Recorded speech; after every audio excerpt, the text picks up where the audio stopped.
They asked BC, are you gonna be doing an in-your-house pay-per-view review from NXT? And BC said, well, what's the only other option? I allow you guys to listen to every jackass buffoon in the community trying to give their review, trying to give you their thoughts and opinions like anybody gives a shit. Fuck your thoughts and screw your opinions. On this channel, we distribute pure facts, straight truth, full throttle amplification. And we're gonna do things a little differently. You see, usually with pay-per-view events, 7 matches or more, we do what's called good, the bad, and the ugly. We dissect every match, and we decide if it was good, bad, or ugly. And in the end, we decide if the pay-per-view itself was good, bad, or ugly. But NXT Takeovers are only 5 matches. So we're gonna do things a little differently, and we're gonna have the first ever BC Amplified Star Rating System. That's right, we're breaking up the nice shiny stars. And we're seeing if any match can hit that legendary status of 5 stars. We're gonna show Melty Boy how to really distribute stars in pro wrestling. And I assure you, it is going to be hard to achieve these stars. We're not going to hand them out like candy or like it's a participation trophy. These stars are going to be hard to obtain. It is going to take a hell of a lot, checking off every box to obtain 5 stars. Did any match last night do such? Was any match worthy of getting 5 stars last night? Oh, we're going to talk about it. Did any match shit the bed and receive 0 stars? We're gonna talk about all 5 of these matches. We're gonna turn Melty Boy's world upside down, and we're gonna show the wrestling community how you truly dissect professional wrestling and how you really distribute stars. We're gonna shine these bitches up real nicely and stick them straight up Meltzer's ass. So what do you say? We get our coffees ready to be pounded, and we rock NXT In Your House 2021. The only way we know how on this channel. Amplified. Get 'em, boy. Red team, go!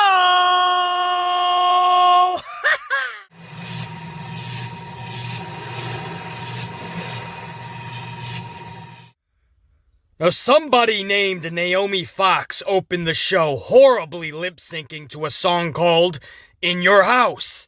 Nobody knows who she is, the fake singing is not syncing to the audio, and the fans in the CWC honestly look like they were being forced against their will to even be there.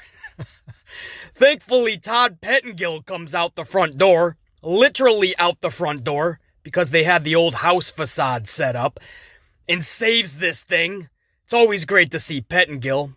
No way should we have gone 25 years plus without Todd Pettengill. That's a travesty.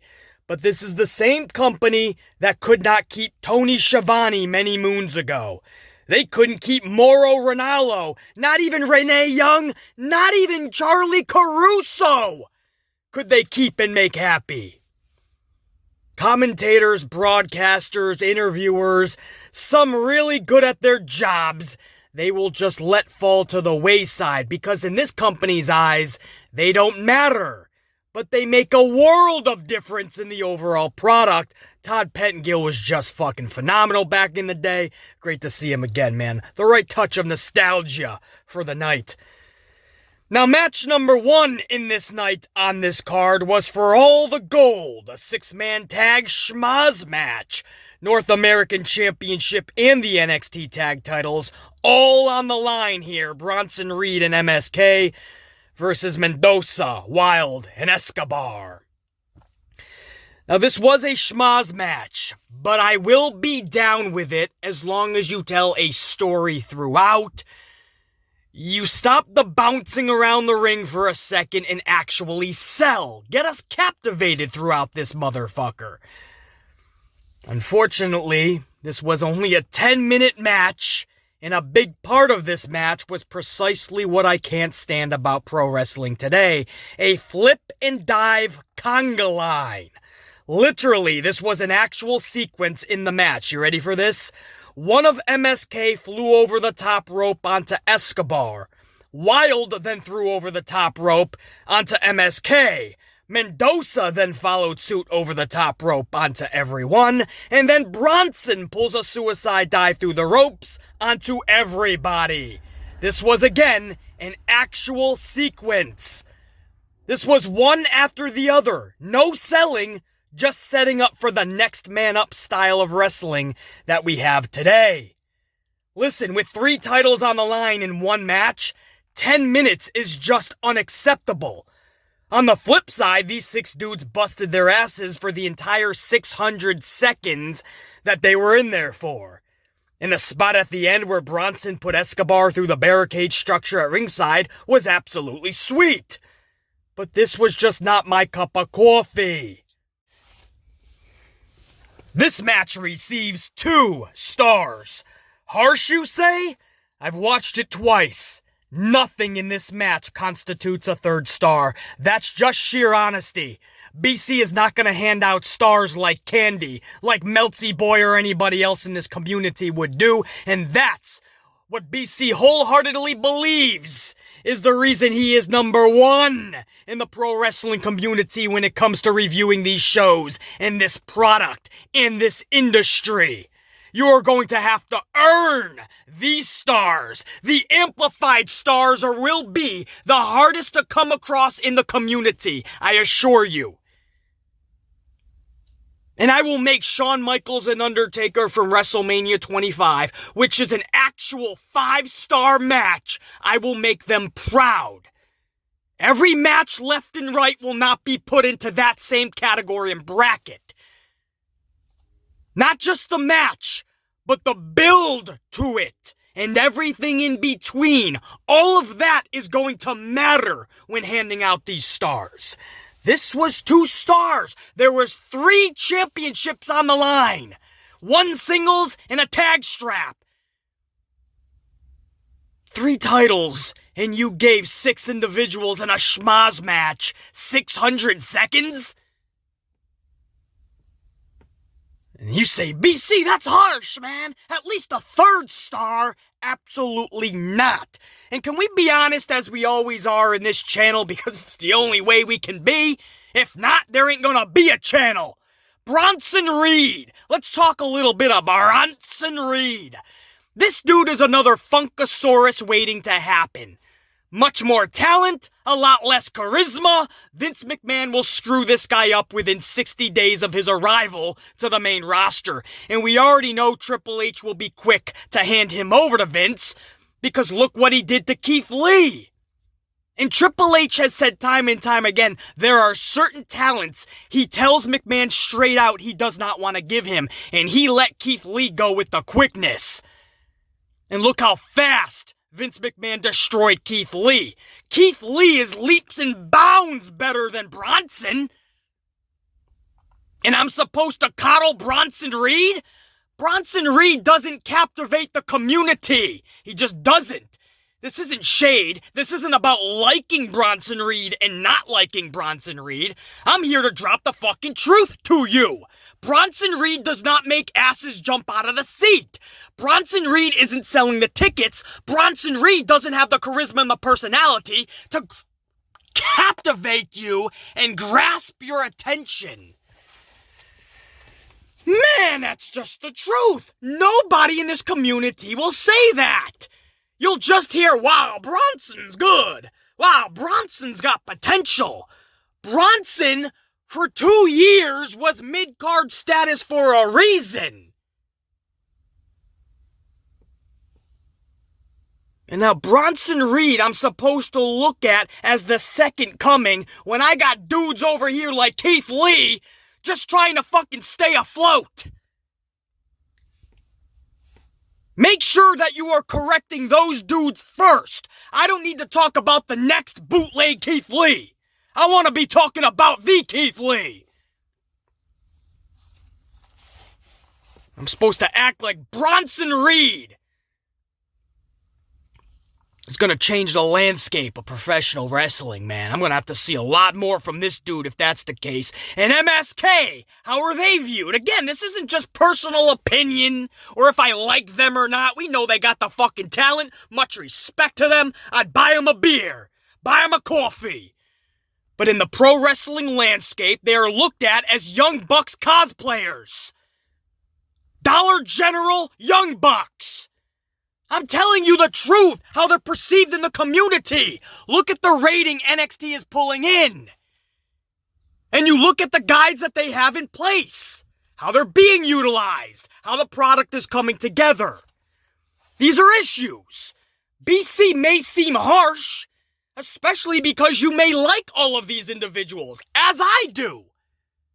That doesn't mean they're captivating jack shit, and it needs to be addressed. And when you give them 10 minutes in a 6-man SHMOZ match at a pay-per-view for titles, it ain't gonna make them look any better. You can do all the gymnastics in the world. It's not gonna raise this from 2 stars. And we moving on, Jack. After a sip of coffee, of course. Ah, that Duncan is hitting the spot, Jack. Let's go on to match number 2 on this In Your House card for 2021. Xia Li versus Mercedes Martinez. This was an 8-minute match. Physical for sure. You put these 2 badasses in there and there's no way you ain't gonna get another level of toughness. Xia wins at the 8-minute mark with that kick to the dome piece. Post-match, Martinez puts a beating on Xia. Mei Ying appears. Martinez screams out, and I quote, "I ain't scared. You wanna go, bitch?" Ha ha ha. That was great for Martinez. I love when they talk shit like that. That's what's making Roman Reigns over on the main roster that much more beast status. The way he talks that trash while in a match. However, be careful what you wish for, because you just may get it. And Mei Ying completely destroyed Martinez. Look, I love Xia Li. I love the toughness of Martinez. I love the physicality between the two. And I love what they're doing with Mei Ying. But I have to be fully honest and transparent with these ratings. These ratings have to hold weight. These stars have to hold weight. This match gets 2 stars. Again, BC, man, not even 3? You just said you liked a lot of it, man. I watched it twice. It was a pay-per-view match that went only 8 minutes, and nothing within those 480 seconds warranted a 3rd star. Again, that may come across as harsh, but if you're being completely honest and you actually know how to dissect professional wrestling from not just an offensive standpoint, but the defense, the selling, the emotion, the mannerisms, the storytelling, the sequences, the chemistry, the performance, it ain't easy to dissect and critique pro wrestling if you actually know what you're talking about. But I love dissecting this shit because I love professional wrestling. And the truth is, no matter who I like or don't, this was in fact 2 stars. When you talk about all of the matches throughout the history of professional wrestling and going forward, and if you only have 5 stars as a total, you're telling me this constitutes as anything more than 2? Then you're setting your bar very low. Much love to Xia Li. Love the new gimmick with the Mei Ying situation unfolding, Martinez being the first victim. But 8 minutes at a pay-per-view, nothing will be remembered out of this a year from now. This is absolutely 2 stars. And that's what shall stay in that bracket. 2 matches in, 2 stars apiece. Moving on to the 3rd, you know the drill, you know the routine. Sip of coffee.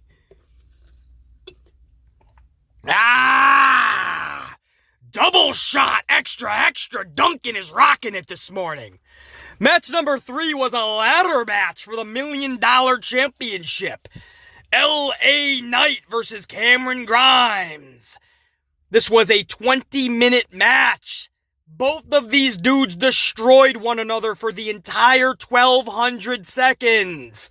You truly believe that both men not just wanted that $1 million title, but they needed that $1 million title. And the $1 Million Man, Ted DiBiase, sitting there watching on from ringside made it that much more special. You guys know how high I am on Cameron Grimes, and how I also feel that LA Knight is on the cusp of global recognition. For those that don't know Knight, this was his calling card. This was one of those matches where chemistry and storytelling alone had me all in. Bring in the physicality, add in some suspense, and I was hooked. But every good movie needs a good finish. And this match had just that. Cameron Grimes about to retrieve that $1 million title when out of nowhere like an RKO, LA Knight flips that giant gold ladder upside down, subsequently catapulting Grimes backwards over the top rope back first and through another ladder set up on the rampway. Badass to the core. LA Knight ascends the ladder and becomes the new $1 Million Championship title holder. This is all I ask for in pro wrestling. The entire build, story, and feud from the jump has been immaculate. The match at a pay-per-view was given 20 minutes. Thank you! Is that so much to ask for? A pay-per-view match that goes 20 fucking minutes? And it lived up to the expectations. It is a match that both men can have on their greatest hits when their careers are over. This, and you better remember this for sure, because this is not going to happen often. I assure you, it is so hard to get these stars. You've already seen it with the first two matches. I don't hand them out like candy. This absolutely receives 4 stars. That might rock you a little bit. Wow, that catapulted to 4 stars? Absolutely. I don't see any way this can just get 3. Again, it had everything from the jump, from the story inception, all the way to where we were last night with the match itself. The story that was being told, the mannerisms, the choreography, the chemistry, all of it, Jack, was spot on. And you say, well, if you liked it that much, BC, why not 5 stars? And again, because believe it or not, there is even better out there. That shows you how hard it is to get these stars. That was spot on! And there's another level. Again, if you need an indication of such, an example, all you have to do is go to Undertaker Shawn Michaels WrestleMania 25. That, my friends, is what constitutes as 5 stars. Sometimes you don't need all the flips and dives and the gymnastics. Sometimes you don't need ladder matches and any other gimmick. Sometimes you just need 2 great dudes doing great things and creating a memorable, epic match that will live far beyond our times. Absolutely, this gets 4 stars. There's no way I can put this into a league of top Michael/Taker status. And in that category, there's just no way. But there's no way that they receive anything below either. 4 stars. Remember that, because that's going to be hard to come across on this channel. I will very rarely hand those sumbitches out. You have to check off every fucking box to reach 4 stars. And again, 5? If it's 5 stars, you know BC was rocked to the fucking core and something special happened. Awesome job by Cameron and LA Knight. 4 fucking amplified stars. Great job, motherfuckers. Great job. Coffee on BC. Woo, doggy. Match number 4 for the NXT Women's Championship. Champion Raquel Gonzalez versus challenger Ember Moon. This was a 13-minute match, 780 seconds. For a women's title match that did not have the proper build we had hoped for, and was only given 13 minutes, which, by the way, was over 10 at least, so I'm gonna take it. Any title match over 10 minutes, sadly, beggars can't be choosers. But despite all of that, this was a good match. We know what Ember can do and expect good performances from her on the constant. But RAQUEL, despite being the title holder, was the wild card. Can she hang with Ember Moon for 13 minutes during a pay-per-view title match? Well, guess what? She didn't just survive, she thrived. We even have the right mix of Dakota Kai and Shotzi Blackheart on the outside. In fact, Shotzi launched Dakota into the flower pots on the front windowsill. I'm sure you never thought you'd hear that statement pertaining to pro wrestling, but it actually happened. RAQUEL looked like a powerhouse freak at the end of this thing, devastating snake eyes that led straight into a pump slam that showcased just how powerful this woman truly is. An impact so big that there was no way Moon could kick out, and Gonzalez wins and retains that NXT Women's Championship. This match gets 3 stars. Congrats, ladies. Again, for those saying, BC, if you liked it so much, why only 3 stars? Well, just because I like a match doesn't mean I mark out for it. Doesn't mean I'm just gonna be a smark with my stars. No, I promised an honest critique, an honest dissection. Full throttle amplification to the core. Just because I like something, I hope this is getting through. I put my fandom aside. It's an actual critique. That's what people don't realize. There's a difference.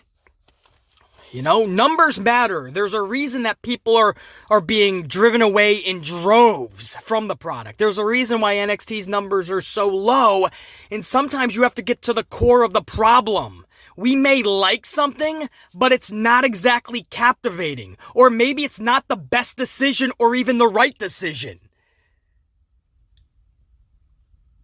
Should title matches be getting less than 15 minutes on a pay-per-view? It's in the eye of the beholder. Should RAQUEL have the title right now? These are questions that are being asked in the community. Ember Moon was thrusted into a tag team basically since she's gotten back to NXT, or the bulk of it anyway, her second residency. And all of a sudden, because they're running out of people, they threw Ember Moon into a singles title match. People are questioning that decision and lack of care from the community. We all love Ember Moon, so why wasn't there a lot of interest in this? Well, because they didn't make it as such. The build was lackluster. These are things you have to take into account. Because once that bell rings and the match starts, I mean, these are all things that are in our subconscious. And that's a big reason why fans won't be into a match or are sitting on their asses instead of cheering loudly and vigorously. And that's what BC is doing here, man. The decisions that are being made, the performances, everything in between. We gotta be honest. You know, this was no more than 3 stars for sure. And you should be happy I'm being this generous. I could have easily given this 2 stars because on this channel, I've said it a million times already in this very review, we are full throttle honest, which means you will not remember this a year from now, this match. You won't. Don't lie to yourself. So no, it will not receive more than 3 stars. Again, that's not a bad thing. I'm proud of these ladies. These stars are hard to come across. At least they got 3 fucking stars. NXT has a lot of fucking talent in that women's division. They showcase a lot of the women on their Tuesday night program on the USA Network. We should be getting better matches in the future and better situations and storylines. I'll be on the lookout. My stars will be shined up and ready to be distributed if they want to give us even better going forward. Sip of coffee and we're going on to match number 5, the main event for the NXT Championship. Thank you, Duncan. Again, main event, NXT Championship, fatal 5-way, another SHMOZ match, right? Couple of SHMOZ matches on a card that only has 5 matches. You had the 6-man SHMOZ earlier, now you got a 5-way. And you guys know how I feel about it, man. A championship match, especially at a pay-per-view, should be a champion versus a number 1 contender. That means number 1, not number 1, 2, 3, and 4. Right? A number 1 contender, an actual challenger. But in today's wrestling, you just throw everybody out there because that's easier than telling a whole story. It takes a lot less effort to just put a bunch of workhorses in there, have them do a bunch of fucking moves, some cool sequences, and hope everybody goes, ooh, ah! So here we are with a fatal five-way, man. Champion Karrion Kross taking on challengers with a huge S. John Gargano, Pete Dunne, Kyle O'Reilly, Adam Cole, baby! Match time was 26 minutes. For those of you keeping track, that's 1,560 seconds. You got these five dudes, so you knew it wouldn't take long for things to get wild, and sure enough, within 5 minutes, Johnny and Pete were catapulting Champion Kross through the front door of the house facade. This was a good way to keep 6'4" Kross on the sidelines for a bit, while all of the smaller dudes bounced around the ring like human ping pong balls. When Kross returned, however, he was one pissed off sumbitch, and proceeded to annihilate all four dudes. At one point giving a helicopter to Gargano, and I'm pretty sure Johnny is still in the air as I speak.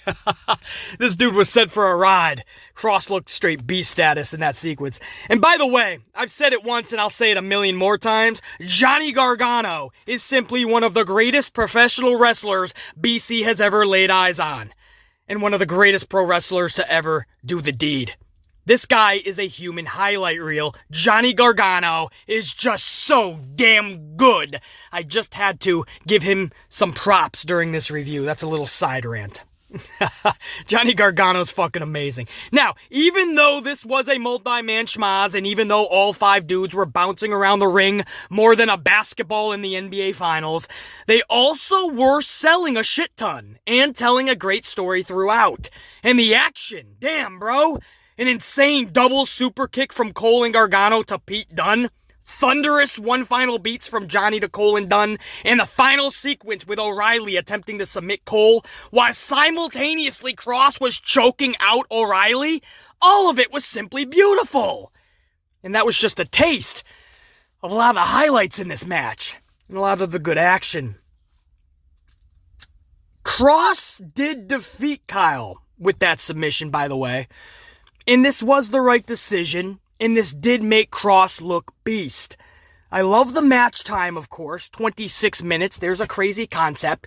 A championship match at a pay-per-view, and you have five dudes in there, at least give them 25.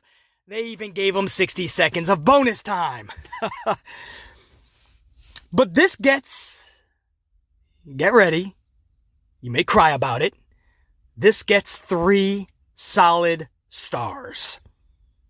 What did you expect from BC, honestly? It's a SHMOZ. BC, you gave Grimes and LA Knight a whole star more than the main event. That's exactly what I'm saying, bro. You can't just throw out a bunch of dudes and call it a title match at a pay-per-view, and I'm just supposed to hand out these stars like candy.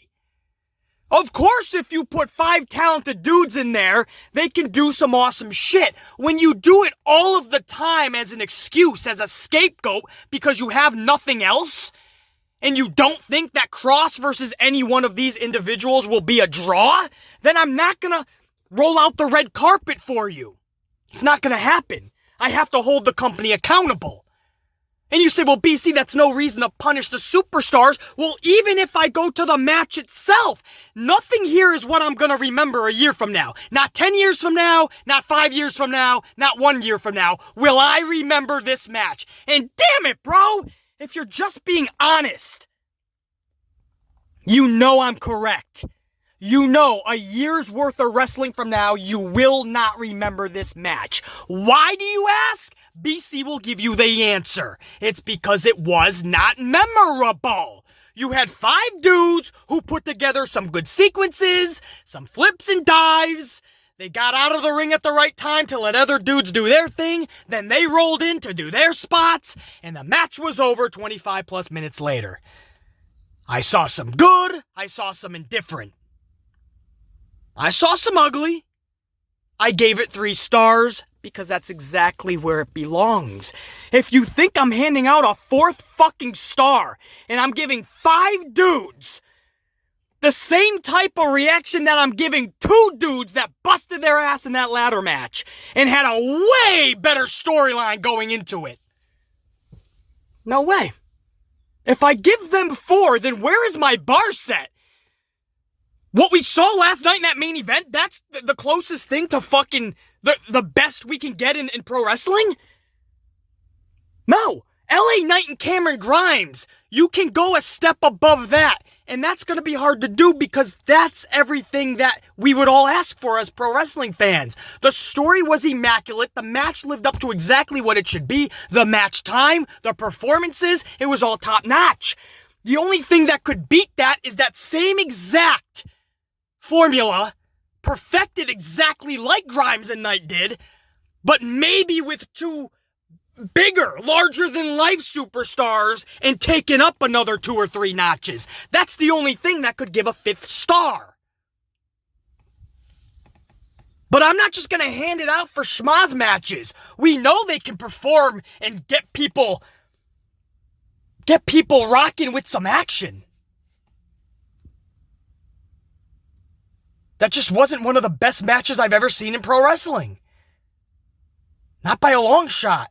In fact, BC and you, if you're being honest with yourself, you see too many multi-man schmozes. How do you keep going up from that? How do you keep... If you just keep letting 4, 5, 6, 7 Fatal 10-ways, every fucking pay-per-view, there's schmoz match after schmoz match. You're putting more and more burden on singles matches. Because now 2 people need to do the work of 5 or 6 people. Every time you do a triple threat, a fatal 4, a 5-pack, a 6-pack challenge, a gauntlet match, an elimination chamber. Every time you're doing these gimmicks, you're putting more and more pressure on singles matches. And that's what it should be, a champion versus a number 1 contender, a challenger, one person. All I need is something like Grimes and LA Knight and a fucking awesome story. Give him 20 minutes at the pay-per-view and let him rock, bro. That's all I ask for in pro wrestling. All of these fucking schmozes throwing a bunch of people in the middle of the ring for a championship devalues that title and devalues the talents.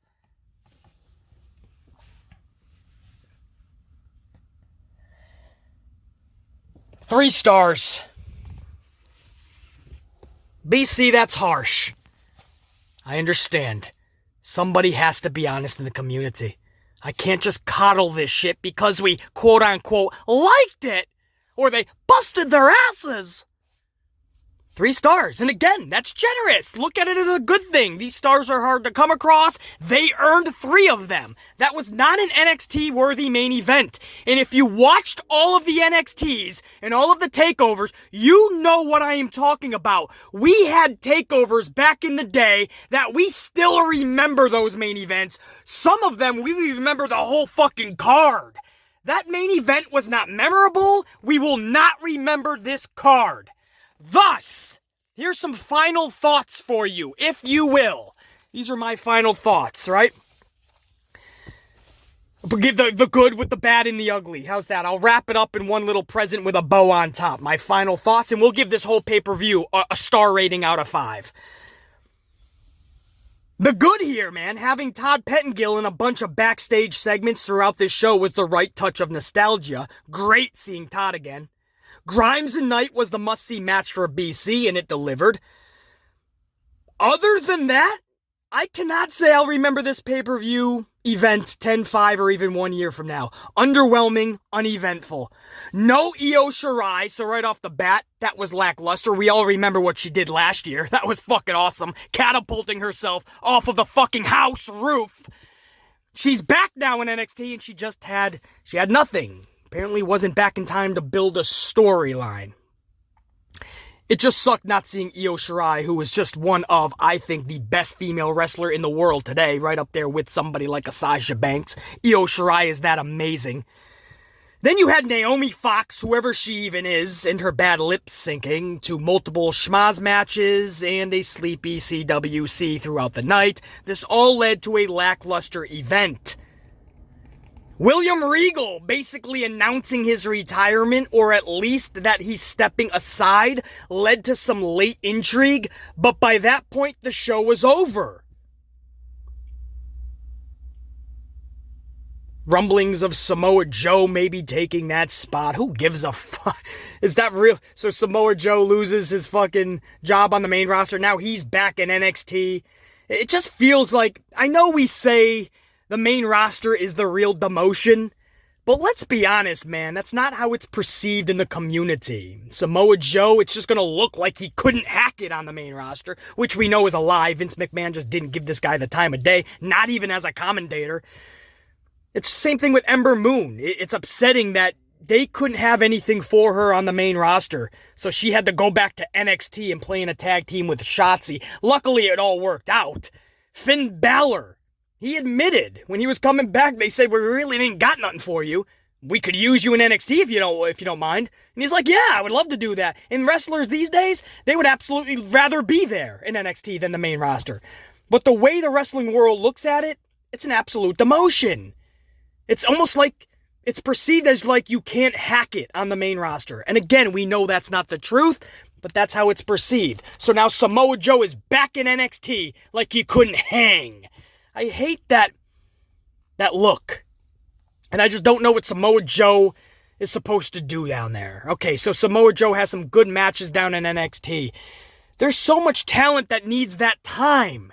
I felt Finn Balor was taking up a spot down there. Johnny Gargano and Tommaso Ciampa have already been reduced back to mid-card status. Remember when they were main eventing? Now Tommaso's in a fucking tag team. Johnny is in a fucking a matchup where he's with 4 other individuals. That's the only way he can get back to the main event. Other than that, you look at the past year for Johnny and he's right back to the mid-card. So you have all these main roster dudes that Vince didn't do anything with. Now they're just coming back. It's like the dude that's going back to high school. Dude, you already graduated. Or should have anyway, even if you didn't.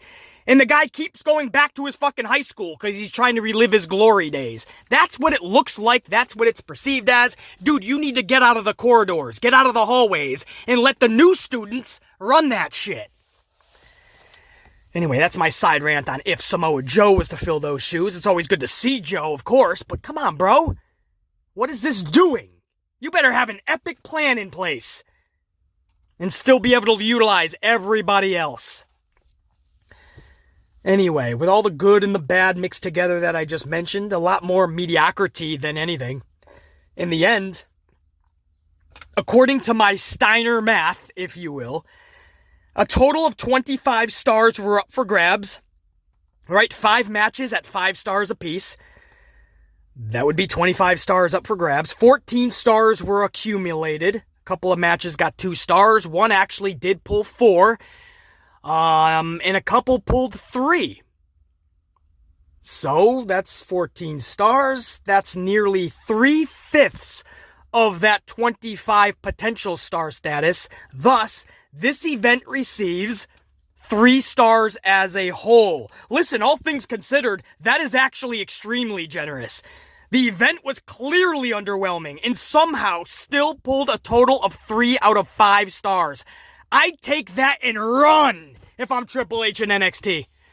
If I come across a review like this and it is that truthful, whether you can accept criticism or not, man, you listen to a review like BC just gave, and you know I'm telling the truth throughout every single second out of this sumbitch if I'm Triple H or anybody in NXT. And I know they listen a lot of those sumbitches in that locker room. I know firsthand account that they listen to BC. I'd be happy with that, man, because that's not a memorable pay-per-view. A week from now, probably already this morning, you're already past it. And they got 3 fucking stars somehow. Because they're willed their way, their performances, they did enough to at least get to that mid-range status. And pull off at least a decent to sometimes good show last night. But it's still mediocre. It was still lackluster. It was still underwhelming. It was still uneventful. It was still unmemorable. Harsh, I understand. Allow me to introduce myself. I am your host, BC Amplified, on this channel titled BC Amplified. I don't sugarcoat this shit. If you want hunky-dory rainbows and positivity every single review or every time a video is put out, this is not going to be the channel for you. And that's totally fine. With all due respect, Hit the bricks now and go find a channel that better suits you. There's 100+ motherfuckers trying to do what BC does. Some have been doing it way longer, some with big audiences, because they've accumulated them years more than when BC was starting this son of a bitch. Go to them. Maybe they'll give you what you want to hear. I'm totally fine with that. You ain't hurting BC's feelings. I don't give a fuck. I'm trying to build the strongest, smartest pro wrestling group in all of the community. That's what the amplified unit is. Fans. An audience that honestly understands how pro wrestling works and why it is in the shitter and what needs to be done. These are things that have to be discussed. And sometimes it's going to be upsetting to hear. We're going to critique your favorite superstar in a negative way, or a storyline that you may be down with, but you understand that it's not progressing or helping anybody or the company. These are situations that we come across on this channel. If you can't hack it, or you're going to cry about it, you're going to be a bitch boy Braden or a crybaby Karen, then you got to hit the bricks. Now, for main rosters and pay-per-views that have 7 or more matches, we do what's called the good, the bad, and the ugly. For anything that is less than that 7 matches, I will keep this star system going, and we'll show Meltsy Boy how it's done. It'll be very hard. I don't know if you're ever going to see 5 stars on this channel, but if we ever come across it, BC will tell you exactly why such got 5 stars. That'll be an epic moment if we ever do hand that out. But thank you guys, man. All the tried and true subs on this channel, man. You guys know who you are. Much love and respect. For any newer subscribers that jumped on board during this review or recently, welcome aboard. I'm glad you can handle the amplification. Buckle up. Going to be a bumpy ride. We're going to have a lot of fun. Drop that knowledge. And for those of you that just tuned into this vid and you just think I'm just too mean, man. I'm just an asshole. Well, thanks for tuning in anyway, catching an ad or two, and whether you knew it or not, adding to the algorithm and helping the channel. Awesome! Now hit the bricks and go find somebody that'll coddle your balls. BC! Think, be, live, amplify! Get 'em more! Red team, go! BC's about to get another coffee and whoop that ass, and I'm hoping you guys do the same. We'll cover Monday Night Raw and so much more as we get closer to Hell in a Cell this Sunday. A big week on the channel, and we'll rock it out throughout the week. Stay sub, stay notified. Videos will be being pumped out left and right, and you need to be in the know. For now, BC, and I'm out. Check you later.